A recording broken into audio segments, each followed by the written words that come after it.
So welcome, you beautiful, brave souls. It's my absolute pleasure to see you this morning. And let me just mute all. Of course, I don't know how to do it. There we go. And do you all have a journal? Do you all have something to write with? Yeah. Oh, let me share the playlist whilst I remember. So you can just load it now as well.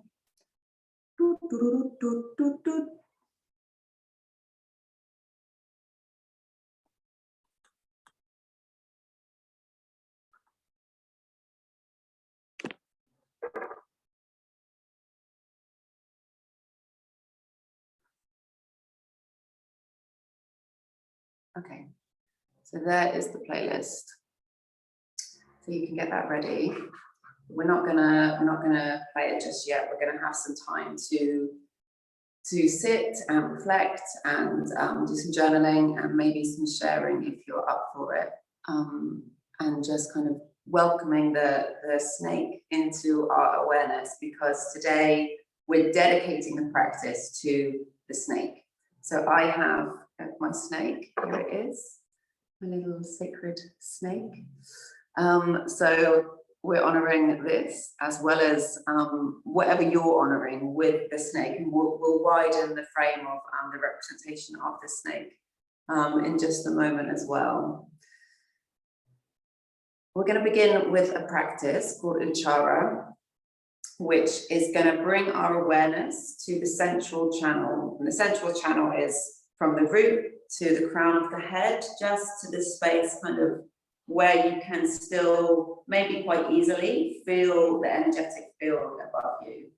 And what we do in Uchara is chant Om, but we elongate the sound. So it starts with ah, so ah, ooh, Om, and the end is the Anuswara. It's the sound of Om. So it's a different way to chant it. What we're going to do is, as we start with the ah, having our awareness coming up from the root and through the core, as it gets to the heart is when it changes to ooh, and as it continues to rise and go out the crown of the head, it is Om. So I'll do one so you can hear it.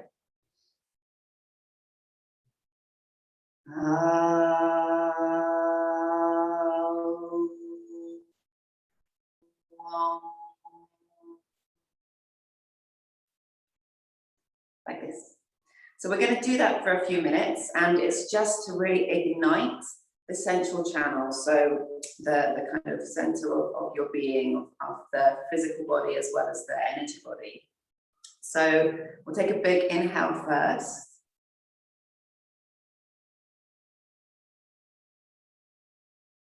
And begin.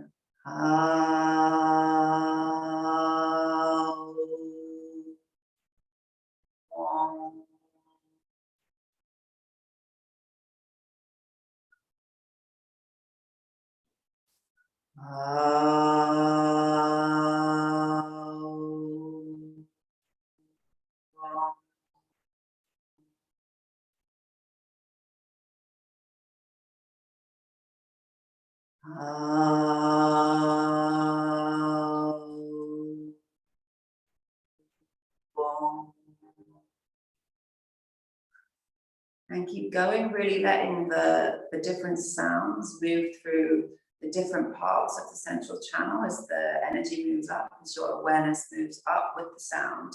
And you follow your own sounds and follow your own breath. We don't need to be in unison, but just you keep your own rhythm going.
this be your last one.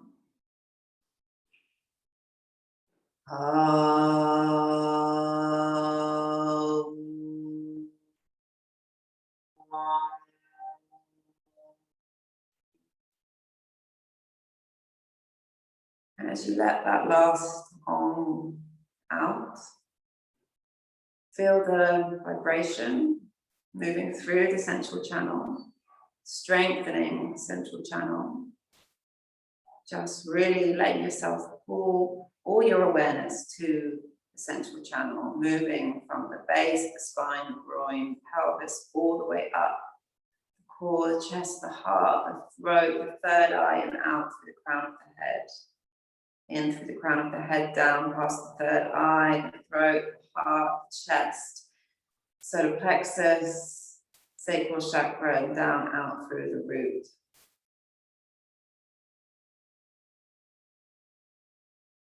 And this central channel, which is our experience of this physical body, I want you to imagine two coils of energy moving around the central channel. So as if it's a DNA double helix just moving up and around as we see this representation of the snake. Again and again from different traditions, these snakes that intertwine and move around and up. Imagine, and you can imagine lines or energy or snakes, but imagine that pattern of these two things furling, twisting, curling around the central channel, moving around. And this is what we're working with today. This is what we're going to be physically working with, the central channel, the spine, and these ever-moving energies that swirl around the central channel. And you can envision them however you wish. But I want you to bring into your mind's eye now the image of a snake's eye.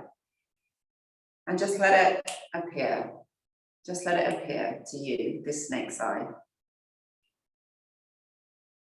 The snake's eye is the eye of the unconscious. It's the eye of the unconscious psyche, where we can look into this eye in order to know the unconscious beneath it. And I've seen this eye many times. Different journeys, different visions of darkness have been shown to me through this eye. It is a universal symbol of consciousness, the snake's eye. So just also welcome that into you, with you for this practice. Bring your hands together. And we begin the first of these 4 practices dedicated to the shadow, which I'm so grateful you all signed up for and committed to the 4. I hope it's going to be meaningful for you. I hope it's going to be a collaborative process for all of us. And I hope it's going to illuminate the darkness within so that we can recognize the beauty of the shadow. Today we dedicate the practice to the snake.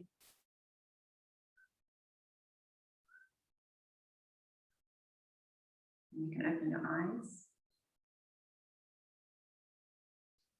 And we're going to begin with this journaling. So the first question that I want you to think about is, what do you consider to be the shadow aspects of the symbol of the snake? So what do you associate as being a shadow aspect of the snake? And I sent it to me, the questions, so just let me nab them.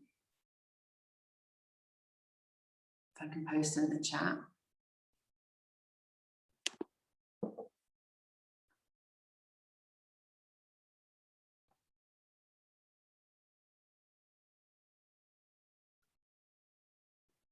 So what qualities do you see as being shadow aspects of the snake?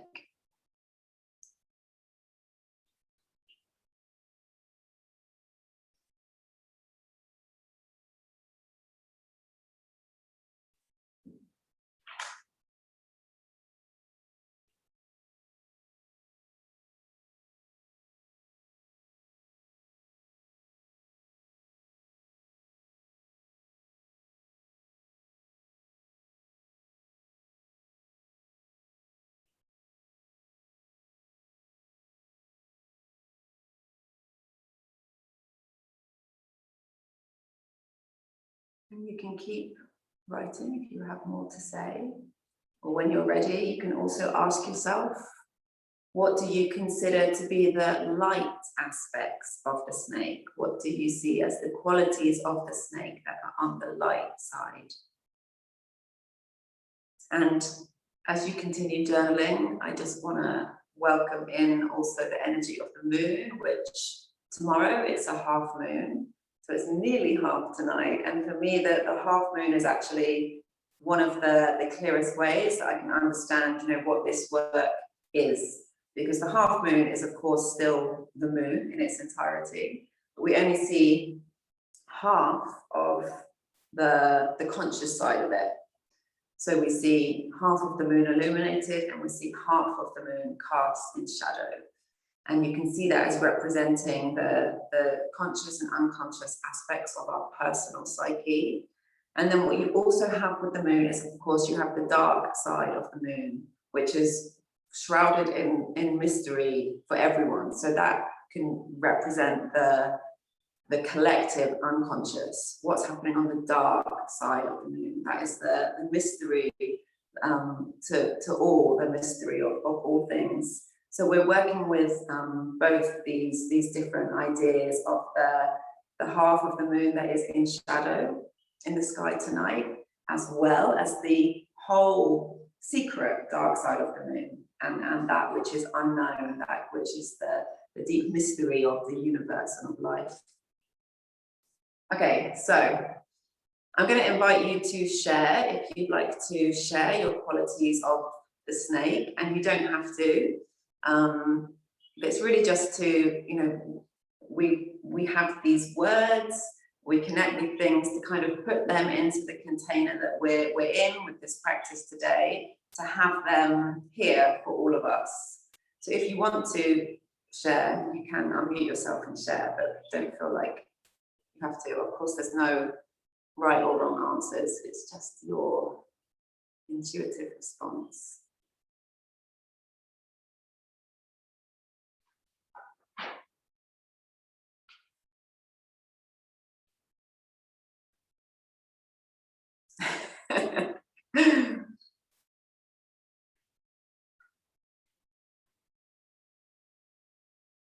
I can certainly say mine if no one else wants to speak.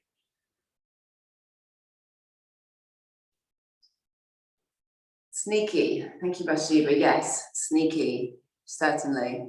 Sneaky is here in the room with the snake. And you get Emma and Nivan, you can type as well if you'd rather not unmute and speak. I can speak. I was just sorry, I hadn't done all of mine. I'm still probably waking up. So you wanted to answer about our qualities of our shadow side, is it? No, but we will get to that. Just first, your perception of the shadow sides of the snake. Yeah, so I wrote down sexuality, like the negative aspect of transformation, the kind of fearful, I suppose. Evil, because I think it's really ingrained in us that the snake is evil. I've written underground, fear, dark magic, sneaky, danger, poison. No, Thank you so much. No, they're all perfect. I only found out today, doing some reading about the snake from my beautiful symbol book that Emma gave me, that snakes can copulate for days or weeks on end. I didn't know that.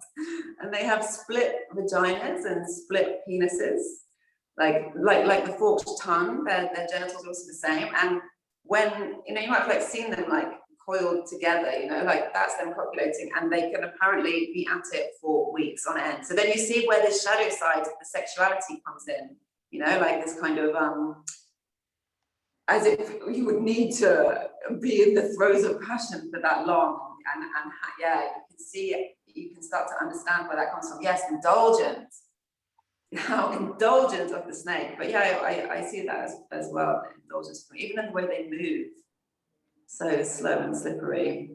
So thank you, Nivan. What I also found in the symbol book, that they represent death, the power of life and death. Of course, temptation from the Bible, and they have, when they're hunting prey, they have an infrared heat sensor which can allow them to track their prey, which is obviously like just terrifying, as well as their ability to dislocate their jaw in order to, you know, eat. Like a python is able to put, you know, a warthog in its tiny little belly. And so these kind of things that are just so, yeah, this face that you have me round about, like how othering that is to us, right? It's almost alien in its ability to be a predator, and its capacity to be a predator, and something just terrifying about that. But then also, so I wrote down the relentless death-dealing aspect of nature. So the brutality of nature, the brutality of the food chain and what it is to be a predator, as well as the instinctual psyche. And if you think, I don't know if you've ever seen a snake, but quite often snakes will appear suddenly. Maybe you're aware of a rustling in the grass or something. So then you can still kind of think of it as like representing like the hidden aspects of the unconscious, but we're starting to be aware of. But otherwise, they can very suddenly emerge from grass or from under a rock or from water. And in this way, we can understand how the psyche sometimes works. And this happens for me personally, that I think everything is totally fine. I'm going around having a wonderful life, having lots of laughs, and suddenly something can come out and knock me sideways in terms of emotion, or in terms of a darkness, or in terms of a behavior that is something that's triggering for me, that then makes me go fully into this behavior that I perpetuate. And so I kind of see that as being a way that we can recognize a kind of psychic behavior that we have with the similarity with the symbol of the snake. Their sudden ability to be made known, and suddenly everything's dangerous, and suddenly everything's different, and how we can sometimes experience that in our lives. We think, oh, everything's all together, everything's dandy, I've, you know, tidied the house and everything. I've put all my I don't remember the saying, put all your things in order. Everything's all in order, and suddenly something happens, and it's, you know, it's catastrophic. The order and the chaos, yeah, this balance of order and chaos. So did anyone want to share any light qualities of the snake? Because there are definitely beautiful things about the snake as well.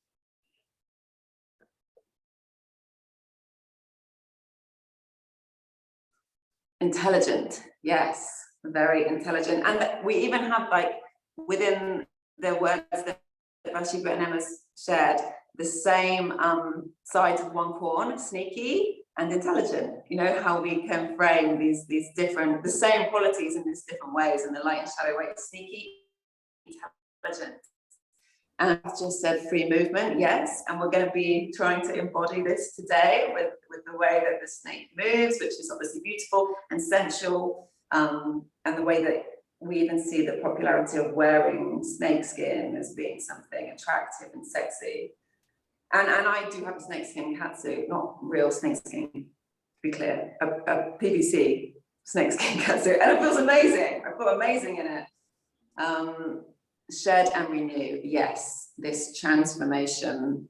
And yeah, and Ivan mentioned the kind of negative side of that transformation. And even like when you find a snake skin, which I don't know how regularly you'll find them in Ireland and the UK, but it's quite normal to find them here. And it's disgusting. Like, it is disgusting, but obviously it's also beautiful. And don't we wish that we could do that, to slither out of the old and into the new. And I wrote something down as well. Yes, the mediator of hidden processes of transformation and return.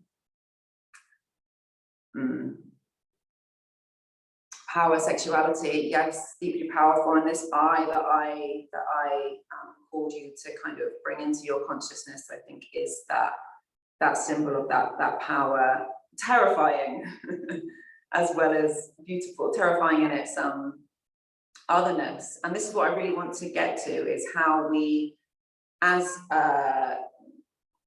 collectively, the othering of the representation of the snake, of the symbol of the snake, across different religions, different traditions, the snake being othered, which is where I want to come to our own qualities about ourselves that we perceive to be in the shadow. And I don't know if you wrote them yet. If you didn't, you've got time to write them now.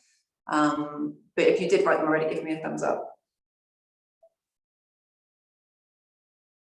And it can be, and try, I would say, don't think of like, I'm not good at this, or I'm terrible at this. But I mean, I'll share what I wrote, which things that I perceive to be my kind of in my shadow: dramatic, anxious, manipulative, emotional, sensitive, vain, perfectionist, materialistic, pathetic, manipulative. Pretty, I could say manipulative many times. Dramatic, anxious, emotional. So these things, and so it doesn't have to be like greedy or evil, or like things that are kind of more like traditional, like silly things, but things that you just see as like representing the shadow aspects of you. And of course, if you feel like that's not something you can safely do today, then don't do it. You can think more about the snake and instead stay with the symbol of what we're working with, other than the kind of bringing it more personal, bringing it closer, which of course is a much more vulnerable place. And if anyone would like to share, then you can share, but you certainly don't have to. Just like confession, Libby, I was half brought up Catholic, half brought up Protestant, so I have all the stuff going on. So jealousy, like I'm a Scorpio, so I can really relate to the snake and the whole sexuality thing, and the revenge. Jealousy, anger, fear, criticism, revenge, sneaky, underhand, manipulative. I can't believe I didn't even write anger down, because anger is like there so much that I couldn't even acknowledge it, and I'm writing down of my things. But yeah, anger, and as women, we're so often just forced to put that into our shadow sides, and very hard to get it out. But thank you for sharing those words. There's power in all of them. Okay, so those words are there as well. And when we think about the snake and how it's been othered within our collective unconscious, within our collective perceptions of the snake, you can also think about how these qualities that you've associated with yourself, are you doing that on a personal level? So maybe you've worked with those things already, and you know, even being able to write, I could even write down anger. Oh my God, my anger needs to be on my list.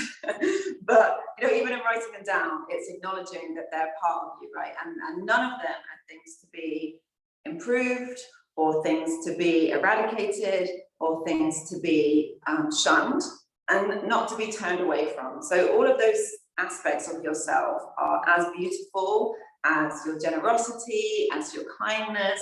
You know, I had sensitivity in mine, and that's also, you know, on my light side. It's one of my best qualities as well as one of my worst. And you know, those words are there for you as we begin this 4-week exploration of the shadow.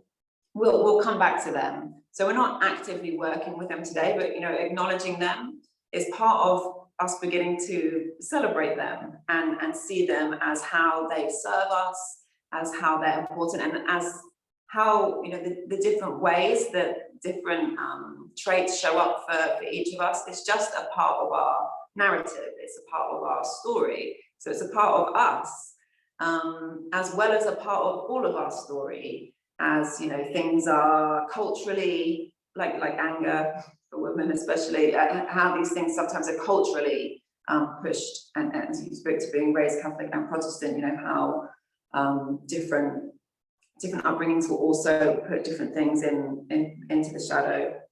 So those things are just there in order to be honored, as we also honor the snake today.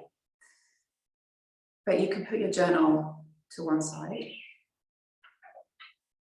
And we're gonna start to move. Oh, one more important thing. The reason it's important is because this othering that we do to this symbol of the snake, to ourselves, is one of the most problematic things that humanity does, is the othering. So the othering within ourselves is the first place to work with that, so that we can stop the othering of other people. And othering is obviously the root of racism and xenophobia and anything that's anything that's bigotry or bullying or hatred. That's the othering, when we project the shadow aspects onto something other than ourselves, instead of being able to just recognize that it's all a part of the same moon, like the same moon, the light and the shadow side of it. So it's not about it being a full moon where everything's illuminated. It's recognizing that the moon is complete and beautiful, with half in shadow, half in light.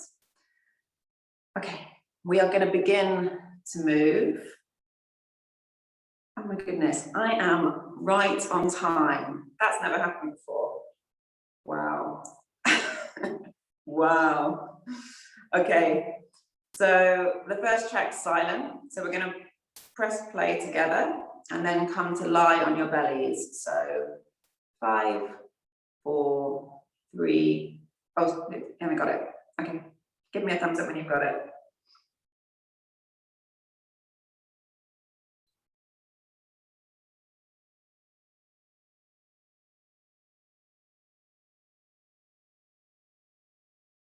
Have you got the link, Emma?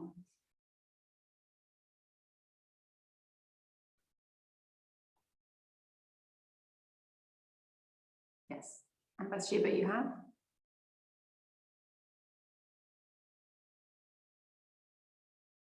Okay, 5. Yes, good. 5, 4, 3, 2, 1. And come to lie on your belly.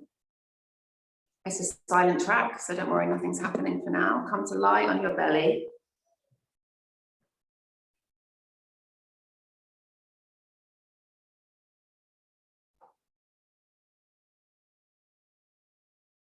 And take your elbows, take your hands around each elbow, drop your head down onto your forearms.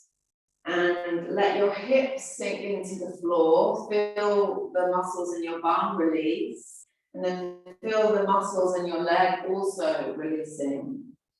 And you can turn the toes away from each other if it's comfortable, but otherwise just have the tops of the feet on the floor. And just feel your belly pushing into the floor. Through the face into the floor. And this is Makrasana pose, crocodile pose. And I believe it's called that because this is, of course, how a lizard breathes. Slowly, belly close to the earth. And it's how reptiles, lizards get their energy. They stay very, very, very still,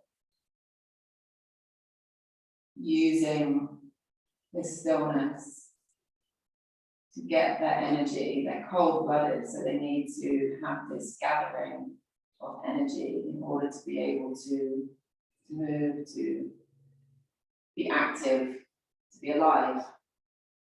So just think about a snake as you lie here, a snake waiting until it has the energy, has the heat to be able to start to move.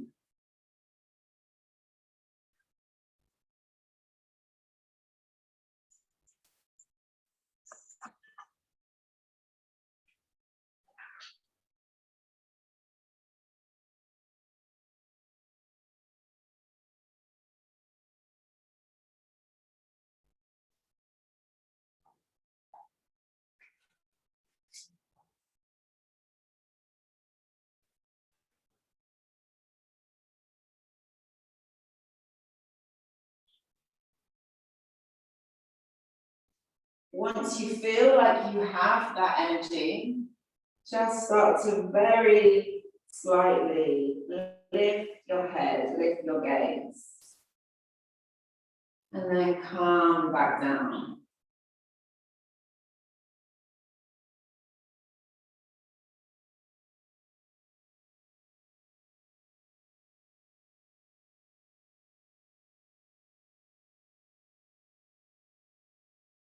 Thinking about a snake slowly coming to life.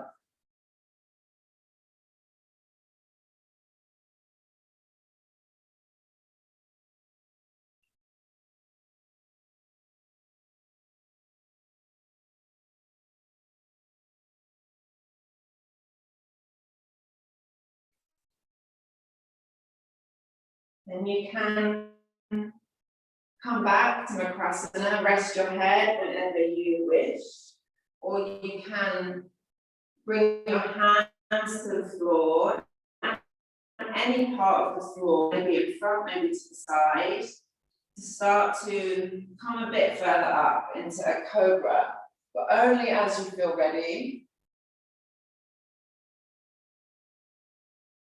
Thinking about central channel, the energy that we gathered there, the awareness we created at the beginning of the practice. Just starting to focus more on the spine, to undulate up and down. And you can experiment with where the hands are, maybe very far away from you.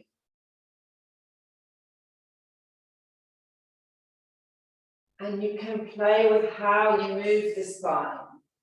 Can you even push the pelvis into the floor and move the spine back and forth? Just very gentle, subtle movements.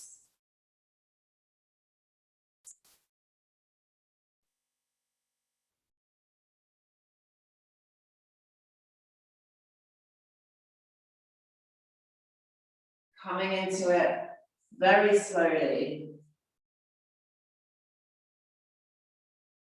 We are dedicating the class to the snake. So let this be like a worshipping, a devotion to this symbol, to this animal.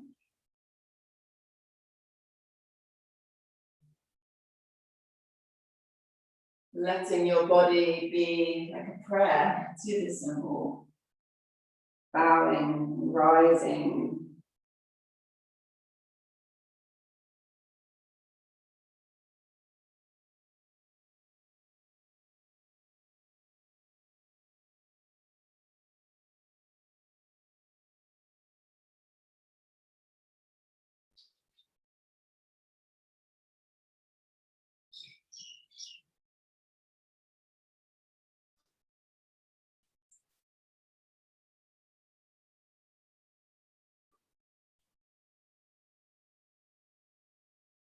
Feeling into how your spine is this morning. Yes.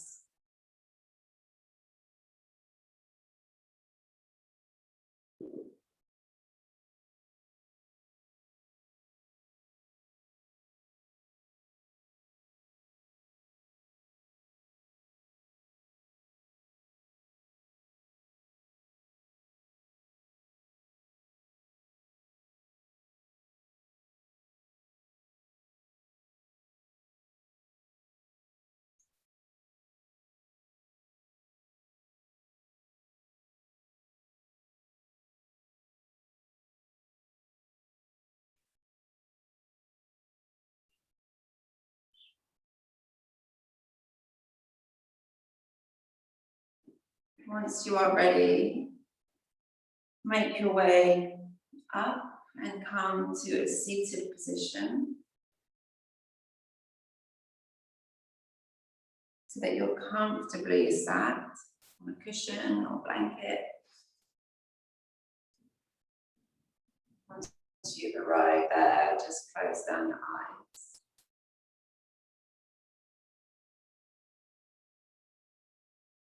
Moving back to the central channel. Remembering these double helixes moving around the central channel. Maybe this two serpents dancing around the central channel.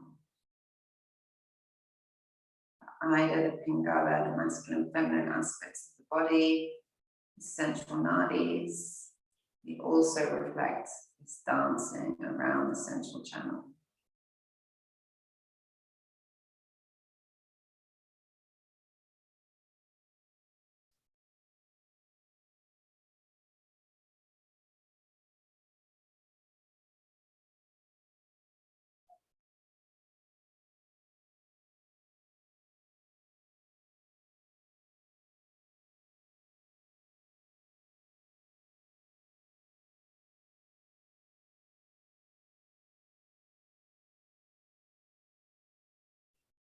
And like the snake of the unconscious is suddenly made known to the psyche as it comes out from a rock, out from the water, out from the grass. Let this eye of the snake suddenly appear in your consciousness. And wherever it appears, can you just turn towards it? Can you turn all your awareness on the snake's eye? Noticing what color it is, how big it is, what you can see through this eye, what this eye is showing you.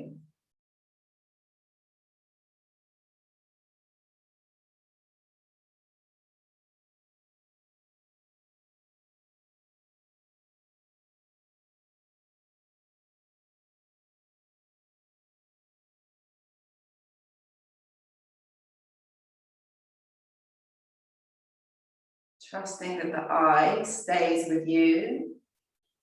Bring the awareness back to the central channel and this dancing of the energy around it. But now also start to physically feel that movement originating in the pelvis so that your spine is moving where it comes out of the hip girdle. You're kind of grinding around the hips, and it can be very, very subtle. Starting as if you were grinding a pestle and mortar, turning the spine. I don't know which one's the pestle and which one's the mortar. So the spine is the long one, moving around the of the hips, mixing something up, grinding something there.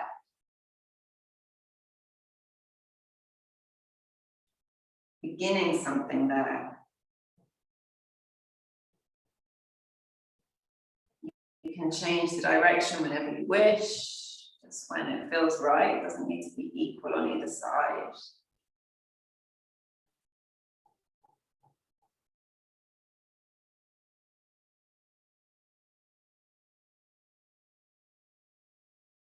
If you want to bring your hands into Yoni Mudra, we talked about the snake being sensual, sexy.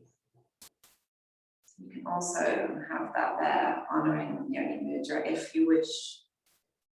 Palms together, index fingers pointing down over the yoni.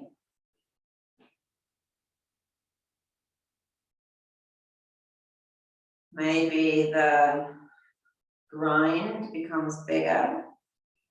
Maybe you start to also feel it in your torso. Maybe the pelvis starts to tilt as you move to help support this bigger movement, or maybe it stays very subtle. Yes, maybe the hands are on the knees. That will also help to move more into the kind of nooks and crannies of what we're moving through. Can even think about opening the chest as you come forward, rounding the spine as you come back. And the head, the shoulders may also start to come into it. Maybe.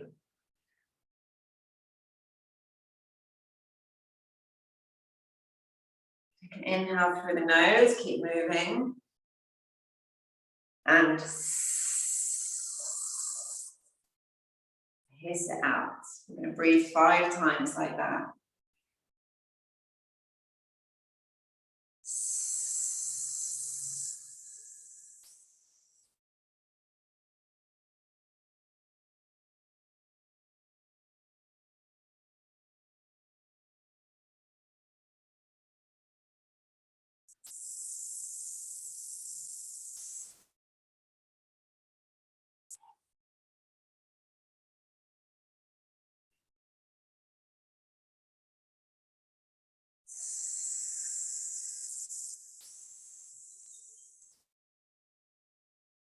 One more.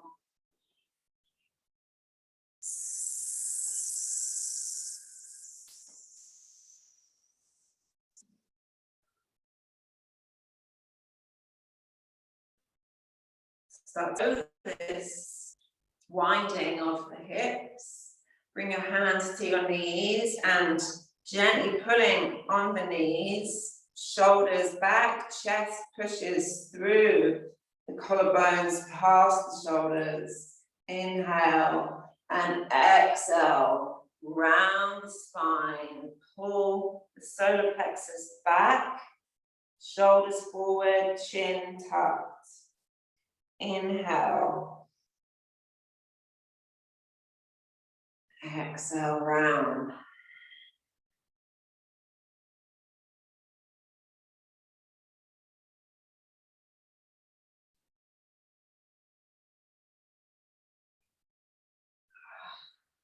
Opening the spine more, this flexion of the spine, using the pelvis also to work here.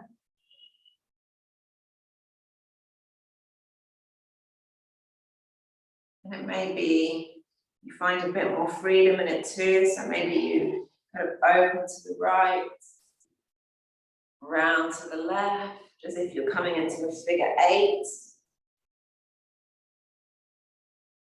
Maybe the shoulders help you find a new way to open into the space, a new way to round. How can the neck become involved? Opening along the collarbones, opening the trapezius. Maybe the arms even start to also express this opening, this rounding. Beautiful.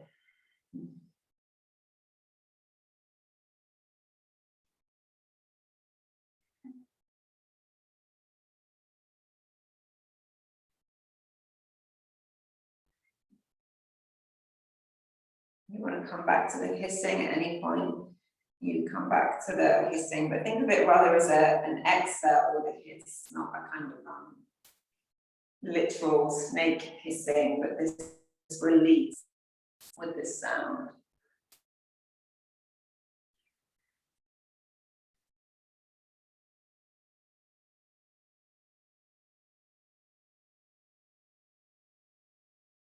Bring your hands to the floor, come to all fours. And just bring it into a full cat-cow. Taking a few breaths in each expression. Tailbone lifted, head lifted, soft palate lifted, and round spine. Tuck the tailbone, tuck the chin, open the back ribs.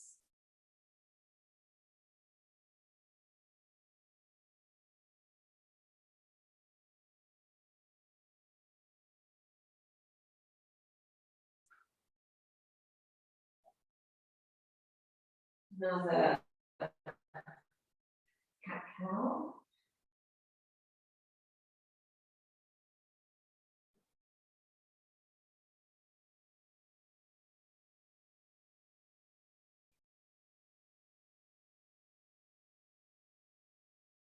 Hands come forward towards the front of the mat. Push down with the hands, grip with the fingertips, and slide your body forwards, hips down to cobra, and then drop the head down. Push yourself back up, And all the way to child's pose, where you reach your arms up, sit on heels, and open here. Then repeating the other way, come down, forward, hips, roll down, lift the gaze, drop down, push back. All the way, fingertips behind you, open the chest up. Focusing on the spine here, but if the hips are still talking, still moving, that's also perfect. But focus on the spine.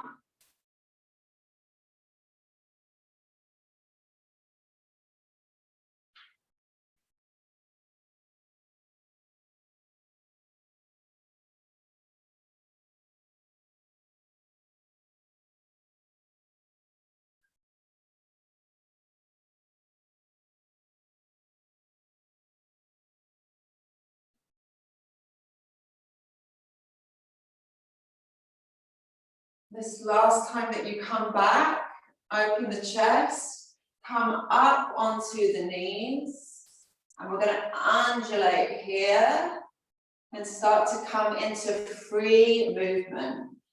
So you can start with this undulation of the spine, and then anything that starts to move through you, you follow that.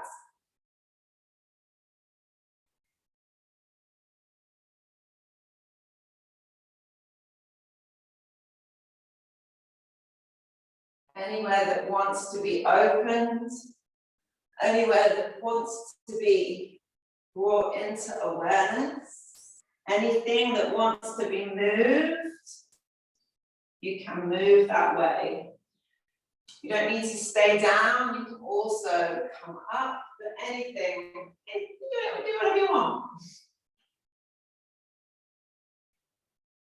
We've awoken this snake energy, now let it be yours. Yes, beautiful.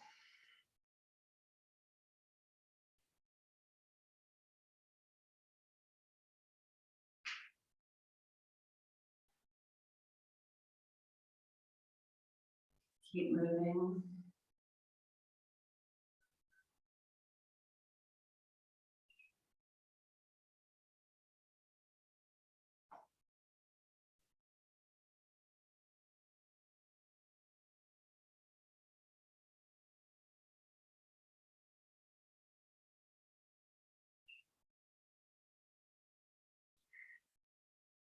What is waiting to be unfurled?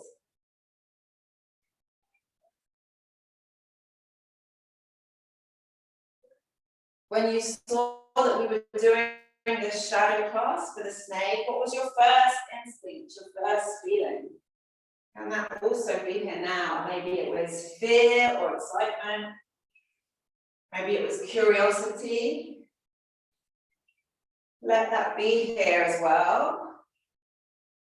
To trust your instinct, what your first feeling was. As well as what your feeling is now, if it's totally different, also let that be here.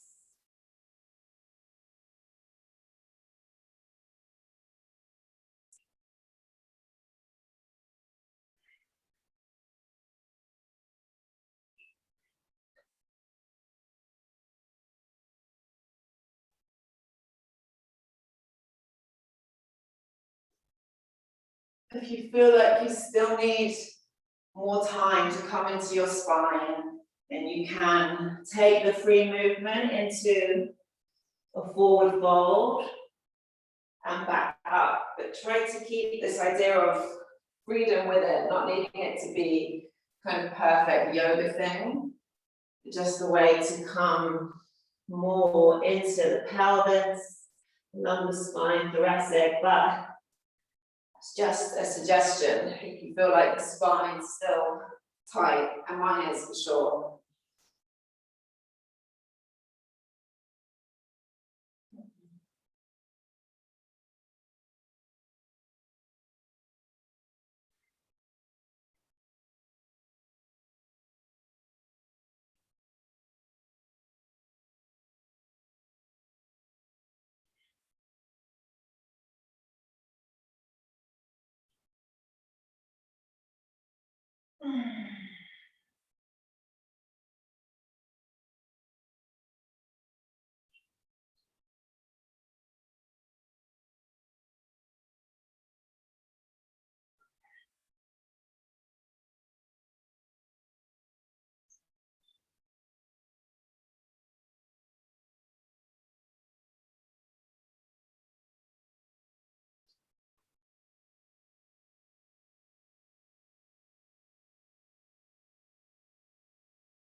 And letting all of this movement, this fluidity, gently subside whilst keeping it with you.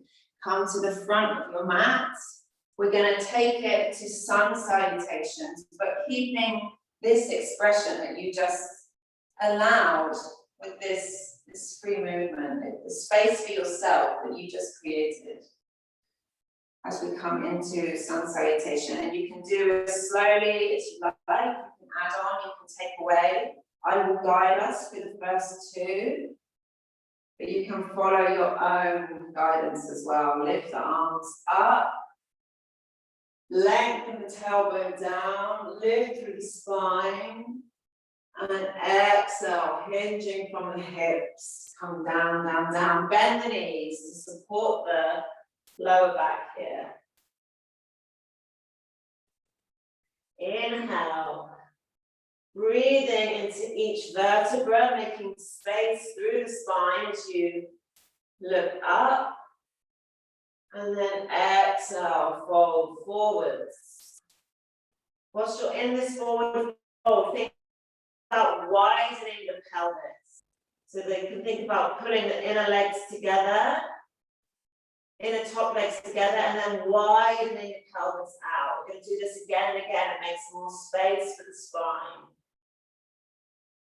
From there, you can step back to plank, knees down, chest down, all the way to the belly, feet down, lengthen the tailbone, and inhale, cobra. Exhale, down. Tuck the toes, push into the hands, and lift the hips high, downward facing dog. Again, think about, well, first bend the knees and widen the sit bones, widen the pelvis away from each other. Feeling the spine lengthening up into the pelvis, the shoulders pulling up the back. And maybe you can start to straighten the legs more. Keep lifting the hips. Step up.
Beautiful. Thank you for keeping moving, women. We will just carry on. So you can come back to sun salutations or do exactly what you're doing. It looks like you've got it totally under control.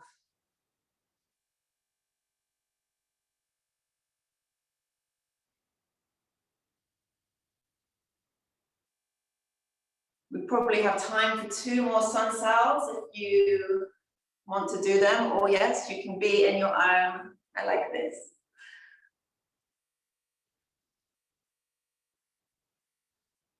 After this, we're going to come into a small sequence. So if it's sun sals for you, or you want to do cat-cow, or just do cobras to kind of keep this awareness of the spine, then you can do that. Or sun salutations obviously is working with everything, all the body, all the chakras. We're opening everything there.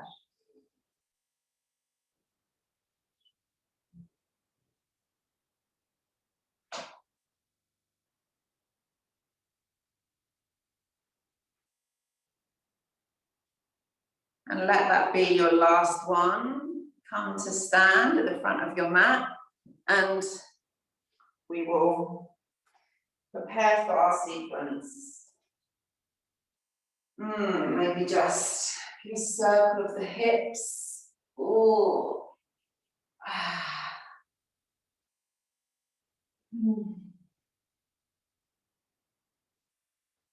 Reach the arms up. And exhale, fold forwards.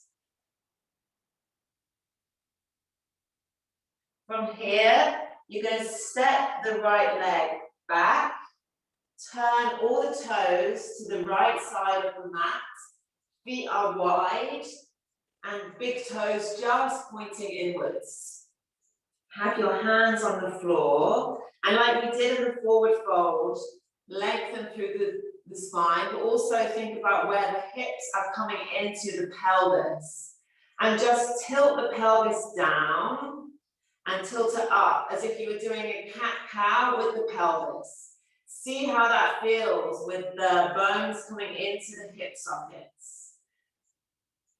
Feeling the synovial fluid, which is what allows this movement of the bones into the hip sockets. You can draw a figure 8 with your pelvis as well. Just lubricating this part of our body. And then walk the hands forward, kind of as if you were coming into downward facing dog. Hands, push the floor away from you and drop the head down, lengthen through the whole spine. Lift the tailbone up, the pelvis up. Then walk the hands back. This time, have the hands in line with the feet. Look up, bend the elbows, drop the forehead down towards the floor.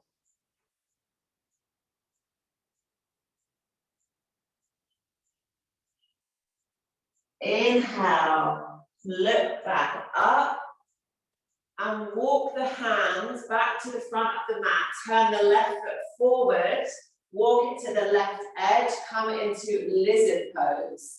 So hands on the floor, right leg is either lifted or you can drop the knee down.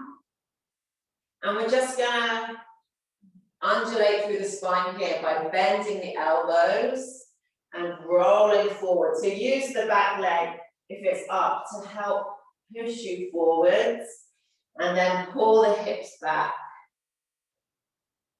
Kind of like a water wheel.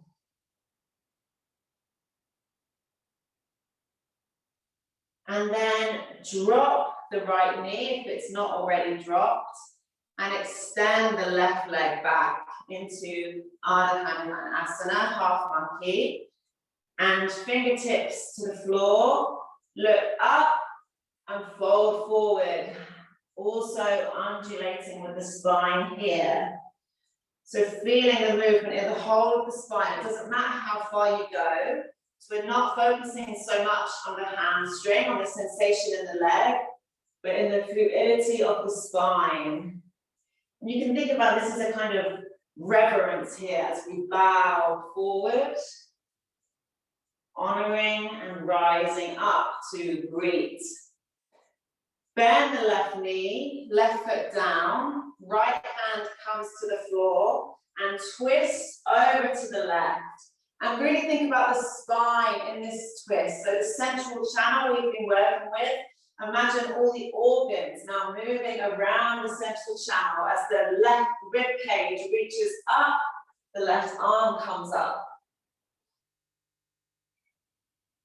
Maybe you take the left hand to the right foot if that's available for you, but otherwise stay with the right foot down. We're just twisting more, opening, moving the left side of the body more to the ceiling whilst moving around the spine. Then release the right foot. If you had it, release the left hand. And we're going to come to goddess, lazy goddess, which means you drop onto your right hip. We can move this way. You drop onto your right hip with your left foot in front of you. Just like this. It's a complicated transition into a very nice pose. So the outside edge of the right leg is on the floor, left knee bent, and you can be on the right hand or the right elbow. As if someone's going to bring you a cravat of wine, darling. And just take your time to kind of luxuriate into this. What was the word that you, indulgent, yes? The indulgence of the snake here. That kind of energy, luxuriating in your own sensuality. You can open the arm back. You can reach the arm forward. You can even lift the hips off the floor if that feels good. Just taking a moment here. What would you love someone to give you now here? And then bring both hands to the floor. Push yourself up. Bend the right knee so that the right foot comes outside the right hip. And adjust so that you can sit on both sit bones. Left knee is crossed over the right and reach the right arm up and outside the left knee. Left hand behind you, twist over. Again, moving the body around the central channel, around the spine. Look behind you.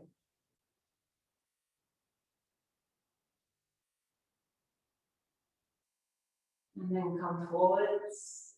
And this time you're going to take the left foot, bring that over to outside your right hip, knees on top of each other. You can push yourself up and adjust. Sit both back down. And it doesn't matter how far the knees are apart. What matters more is that both sit bones are on the floor. We're just going to see how much space we have to undulate here. So bowing forwards. And rounding to come up. And you can, if it doesn't feel good to come down, bring the hands behind you and just extend through the spine. Or you can also bring the hands forward into a more kind of normal forward fold shape. I'll do 5 more of these.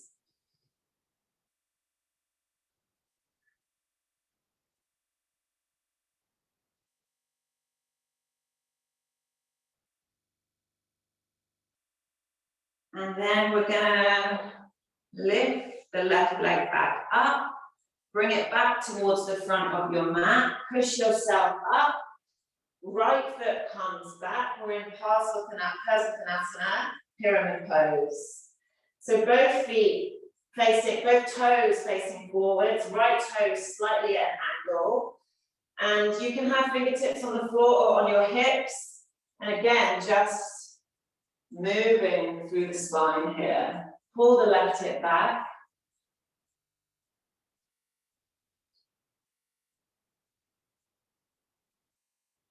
And then the next time you come forwards, bend the left knee, bring the weight into the left foot, and lift the right leg up into a warrior three. Extend through the spine, bend the right knee in and up. Then we're going to make 3 circles with the hip. 1, 2, 3. Step the right foot outside, the left. So you cross the legs, reach up and fold forwards into this cross-legged forward fold. You'll feel the stretch maybe in a different place here in the legs.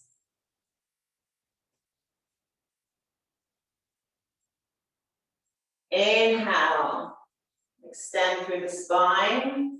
Exhale, fold. And then step the left leg back. Turn all the toes to the left side of the mat. Coming back to our wide-legged forward fold. Extend through the spine. Widen the pelvis. Feel the thighs coming into the hip socket. And then would you rather reach the arms forward and stretch through the spine? Or maybe you'd rather either take the ankles or the toes or have the hands under you. Whatever is your way to work here. Or maybe fingertips on the floor and undulating the spine.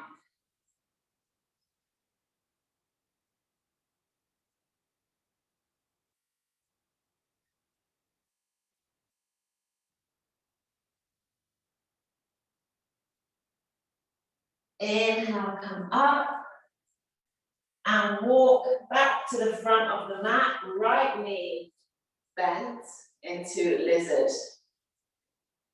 And bend the elbows, come down and forward, up, down, rolling through.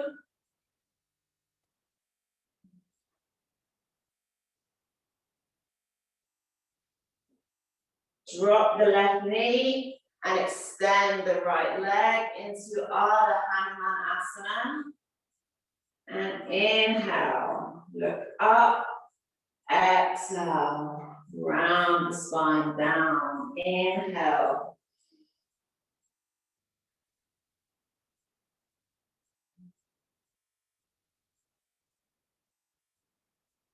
One more. Look up, drop, bend the right knee, right foot down, left hand pushes down, reach the right arm up into the twist, twisting around the central channel. And maybe you take the left foot with the right hand, you can push the foot into the hand to open more.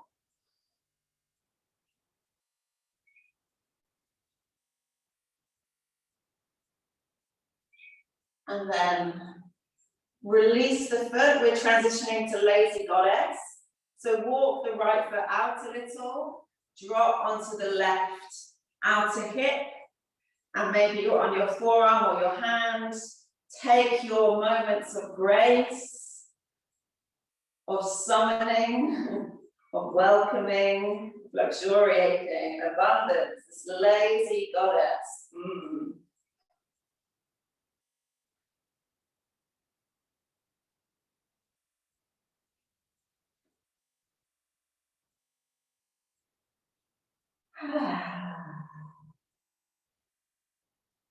Push both hands down so you can come up, bend the right knee, the left knee, left foot outside the right hip, and right leg crossed over the top of the left thigh. Reach the left arm up, right hand behind you, and you can either have the hand wrapped around the leg or the elbow outside. Twist over towards the right.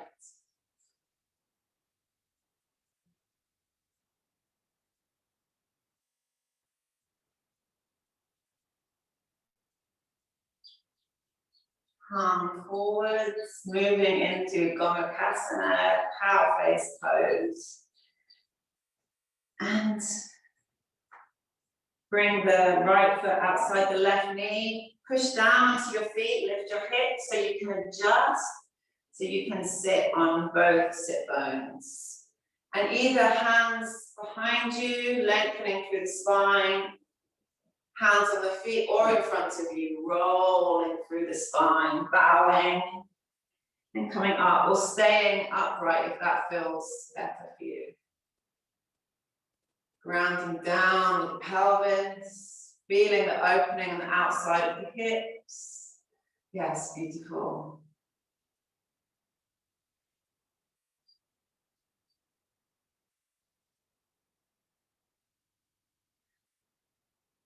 One more.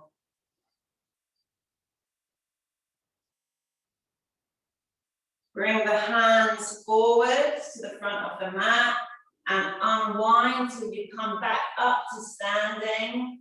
Left foot down, right toes pointing forwards. Here we are in pyramid pose. Hands on the hips or the floor. Look up and fold.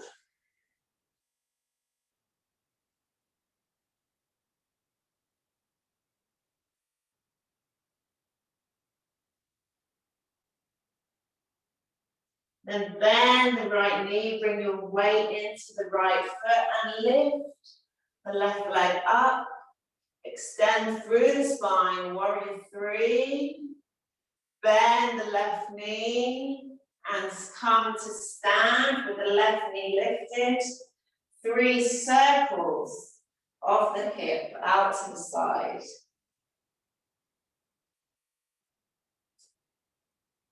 And then bring the left foot across the right. Reach the arms up and fold forwards. And you can bend the knees here as well. You might need to slowly do that. But if that feels better, then you can bend.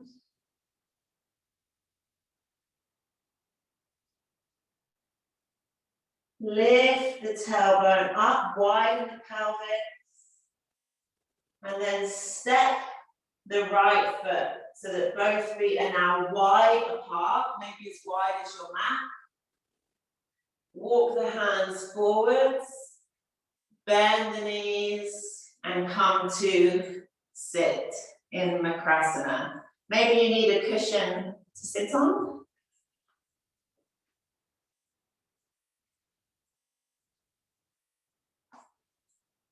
And think about the extension through the spine here. So if a cushion may help to make that be a much more pleasurable experience. So you use the elbows, but lengthen the tailbone down. Lengthen through the spine.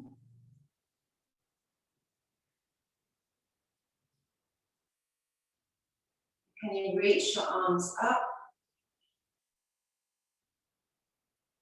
5, 4, beautiful, 3, 2, 1. Release the hands down, release your Malasana. Just bring the feet to the floor. Drop the knees one side and the other.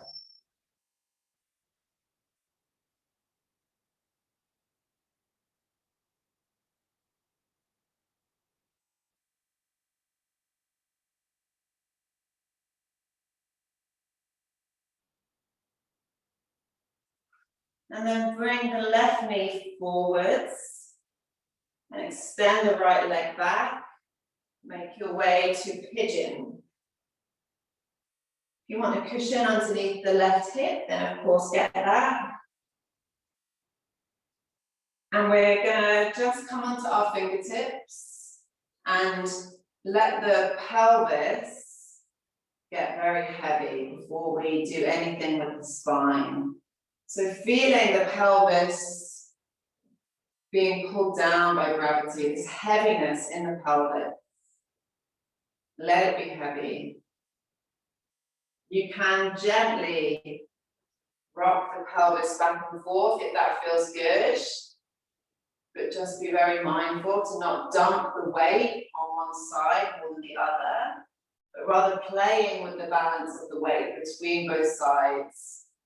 And once you feel like you can even that out, then push down with the fingertips, lift the chest, open the soft palate, lift the gaze, and then just come maybe halfway down at first.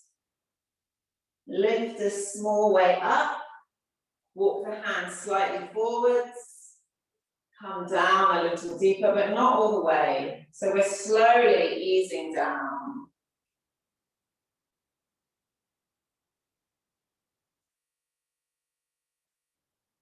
Think about, today I'm going to call this sleepy snake.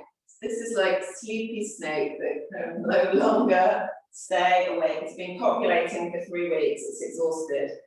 Let it slowly come down, and when you're ready, then you can interlace the hands around the elbows and drop the head.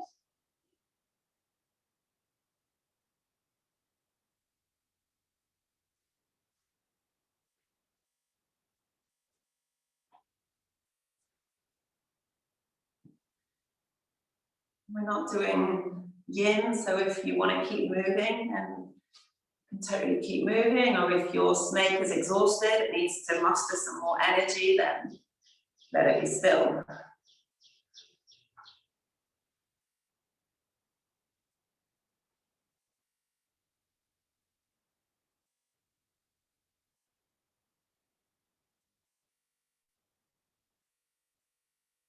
Start to slowly make your way out of this sleepy snake. Walk your hands back slowly like we did on the way down. And then, what leg was forward? I don't know. Swing the other leg back around, swing the back leg back forwards so that you can switch to the other side. And I think it's the right knee that's bent this time, and the left leg comes back, yes. And we'll have this slow descent down again. So first, be up on your fingertips. Or if, you can go down. If you're ready to go down, you can go down. It's fine. If you'd rather take more time, then you can do what we did on the other side. Remembering the spine, working with this, all the awareness and honoring of the spine we've done today. We're not doing any deep back bends. We're just honoring the movement of our spine, which is quite essential to us, really.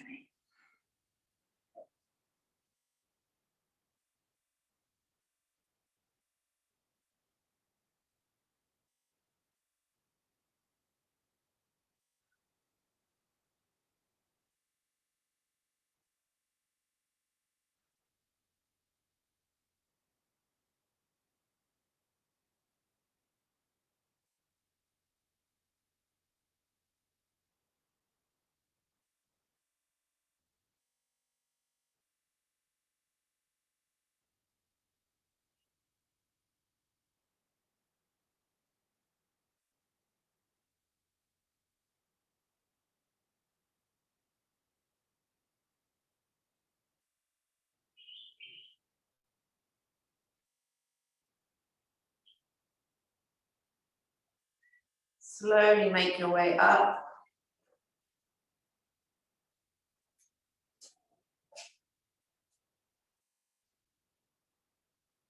And then drop. Once you're up, slowly drop the right hip.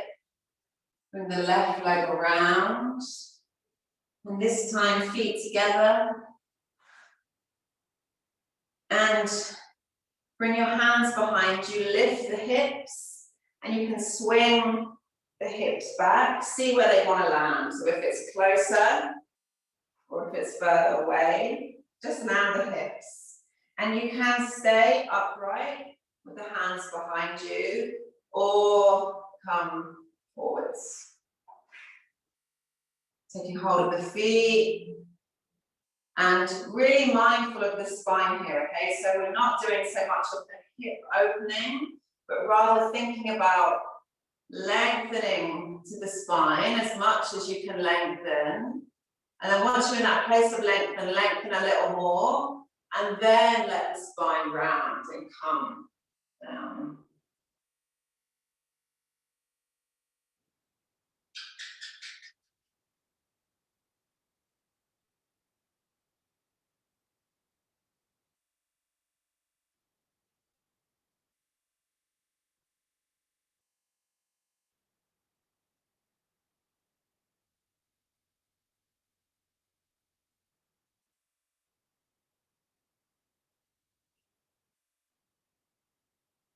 Inhale, come up. Once you're up, just take the hands around the ankles and lengthen through the spine. So opening the other way, you can maybe arch the back a little.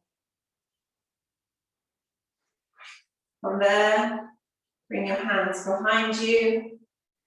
Bend the knees together. Reach forward and roll down. Bring the knees in towards your chest. Give yourself a hug.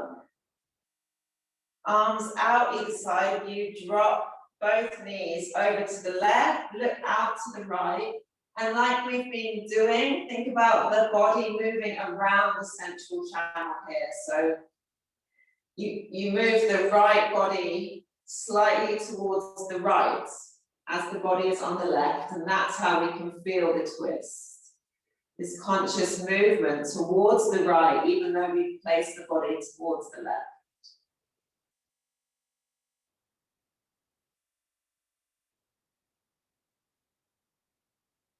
Knees back into the center and over towards the right. Look out over the left and consciously move the left side of your body towards the left.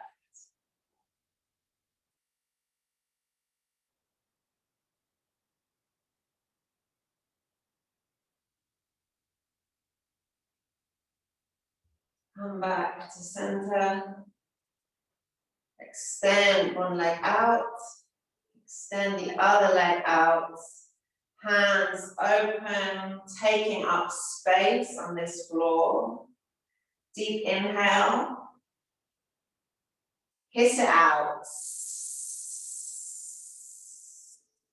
3 or 2 more of these hisses.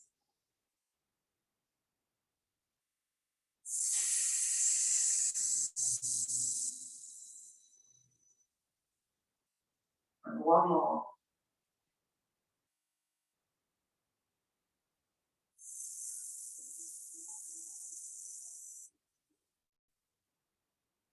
After your third and final hiss out, let yourself just drop out of the practice, surrendering everything into the arms of the earth in our final pose, Shavasana.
yourself come back to the breath.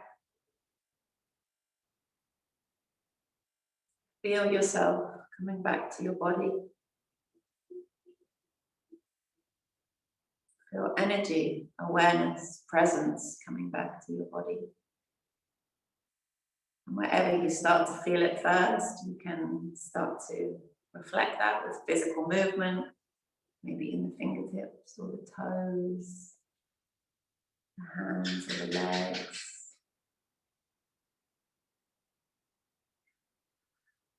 Good deep breath in.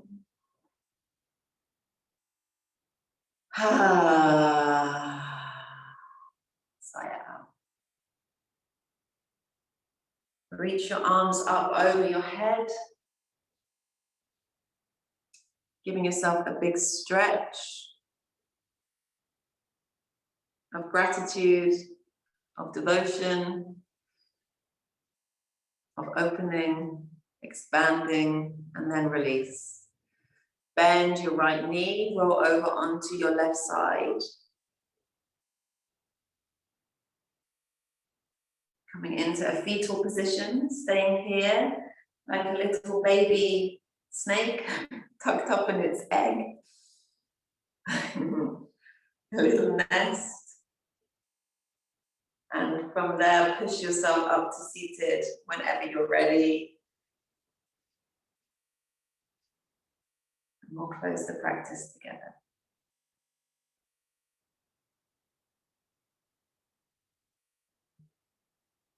Reach your arms up. Bring your hands to your heart center. Just honoring whatever it was that you felt today. If that was just physical, if it was more, if it was deeper, if it was heavier, darker, also honoring that and recognizing the beauty in that. If it wasn't, that's also fine. There's beauty in everything. Everything is illuminated. Everything is perfect. We'll just rinse off by imagining a pool of water in front of us. Bring your hands into the water, this cool, refreshing water. Offer this water up. And we're just going to bathe ourselves one time with the water to just wash away anything from the practice that you don't want to call forth with you into the rest of your day. So just give yourself a rinse, a cleanse.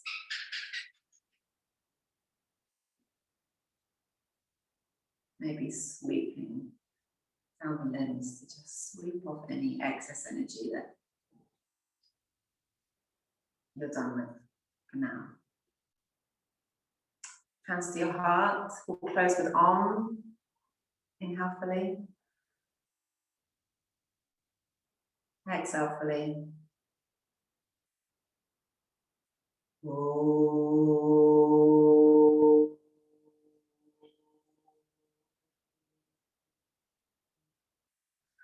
It is my great pleasure, as always, to share a practice, to share a space, to share energy, to share insight with you all. Thank you so much.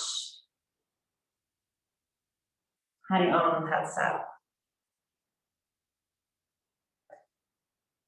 And the three of you and Mother, who will watch the recording, signed up for all 4 practices, so thank you. And I invite you, there's no class next week because I'm finishing the Shake the Dust training, but then it's the 3 weeks subsequent to that.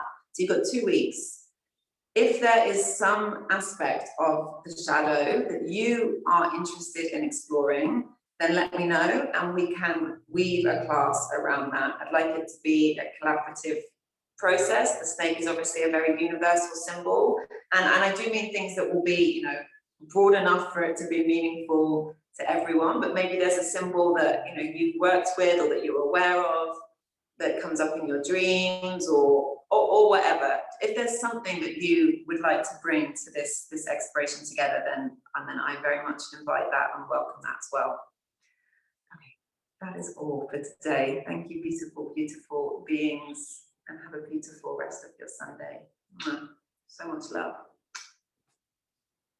Bye, darlings.